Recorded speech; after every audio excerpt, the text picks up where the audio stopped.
হে everyone, আসসালামু আলাইকুম। কি অবস্থা সবার? আজকের এই লেকচারে আমরা আলোচনা করব লিনিয়ার রিদমিক টাইম কমপ্লেক্সিটি অথবা order of N log N নিয়ে। ওকে, সো অ্যাট ফার্স্ট আমি ভিএস করে চলে যাচ্ছি, কারণ আজকেও আমরা এক্সাম্পল দিয়ে বোঝার চেষ্টা করব।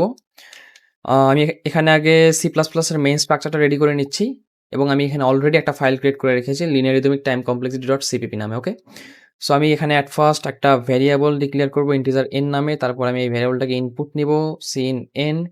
এবার আমি একটা লুপ চালাবো for integer I is equal 1, I less or equal N and I plus plus. Okay, এবার এখানে আমি সি আউট করব হ্যালো ওয়ার্ল্ডকে, হ্যালো ওয়ার্ল্ডকে। ওকে, দেখেন তো আমাদের এই লুপটা নির্ভর করছে কিসের উপরে? আমাদের এই লুপটা নির্ভর করছে এন এর উপরে, তাই না? অর্থাৎ আমরা এন এর ভ্যালু যত ইনপুট দিব লুপটা ততবারই চলবে, তাই না? এবং আমাদের ইনক্রিমেন্টও হচ্ছে এক এক করে, এক এক করে ইনক্রিমেন্ট হচ্ছে। তার মানে এটার কমপ্লেক্সিটি অর্ডার অফ এন, তাই না?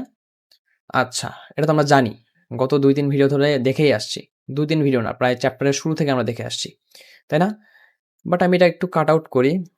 তারপরে আমি কি করব, এর ভিতরে আরেকটা লুপ দিব for integer J is equal 1, J less or equal N and J into and equal 2 and cout করবে এই হ্যালো ওয়ার্ল্ডটাকে, হ্যালো ওয়ার্ল্ডটাকে। ওকে, এইবার দেখেন, এবার আমাদের যেটা প্যারেন্ট লুপ, প্যারেন্ট লুপের টাইম কমপ্লেক্সিটি কত? অর্ডার অফ এন, তাই না? বাট আমাদের যেটা চাইল্ড লুপ আছে, আচ্ছা 1 মিনিট আমি এখানে সেমিকোলনটা দিয়ে নেই। ওকে, বাট আমাদের যেটা চাইল্ড লুপ আছে এটার টাইম কমপ্লেক্সিটি কত? এইটা আমরা দেখতে পাচ্ছি যে এটা নির্ভর করছে কিসের উপরে? এটা নির্ভর করছে এন এর উপরে। অর্থাৎ আমরা এন এর ভ্যালু যত ইনপুট দিব তার উপরে নির্ভর করছে, তাই না?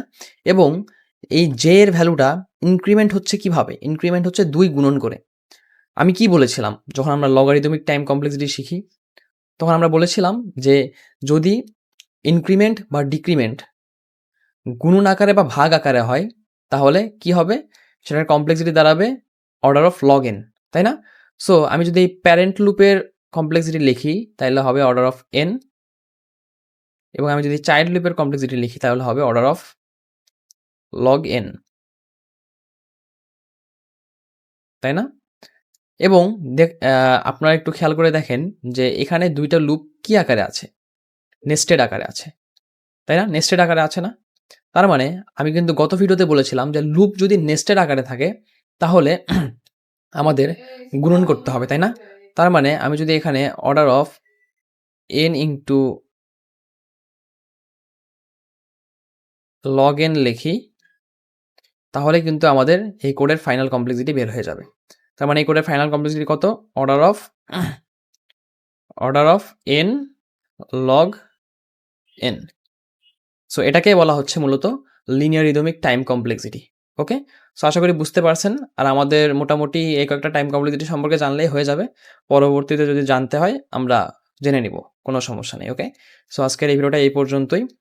আর আমাদের ডিএসএ কোর্স আপনি যেন খুব ভালোভাবে কন্টিনিউ করতে পারেন এই জন্য আমাদের একটা ডিসকর্ড কমিউনিটি খোলা হয়েছে, ডিসকর্ড সার্ভার আর কি, যেখানে আপনি ডিএসএ রিলেটেড কোনো প্রবলেম ফেস করলে বা আমাদের ডিএসএ কোর্স রিলেটেড কোনো প্রবলেম ফেস করলে ওখানে মেসেজ করতে পারেন, আমি সময় মতো রিপ্লাই দিয়ে দিব। ওকে, সো আজকে এই পর্যন্তই। আর আমাদের ভিডিও যদি আপনার ভালো লাগে তাহলে আপনি একটা ফলো করে দিবেন ফেসবুকে, আর যদি ইউটিউব থেকে দেখে থাকেন তাহলে একটা সাবস্ক্রাইব করে দিবেন। ওকে, সো আজকে এই পর্যন্তই। আল্লাহ হাফেজ।